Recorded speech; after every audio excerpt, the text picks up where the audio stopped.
வாங்கடா வணக்கம்டா. தேவடியா மேலே அந்த திருப்பதி பழனி இப்படியா இருக்க ஐயப்பன் கோயிலில் இருக்க பிச்சைக்கார புதிய மேலே பெரிய குண்டாமைங்களா ஏழை என் சுண்ணிலா எத்தனை வருஷம் இல்லாத இன்றைக்கி என்ன நடந்துச்சு? எந்த கட்சி இல்லாத ஒரே தலைவர். ஏன்டா கேவலப்பட்ட கூதிக்கிறேன்.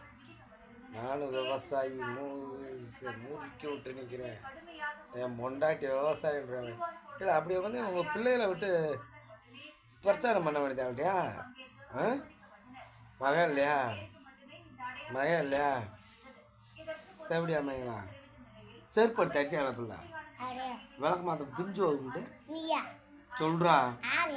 நீ சொல்லு விளக்கு மாதிரி பிஞ்சு உண்டு தேவடியா மகங்க கேவலப்பட்ட கூதி. ஏன்டா பிரச்சாரம் பண்றீங்க? இந்த நல்லாட்சி வளர வேணாமா? அவசியம்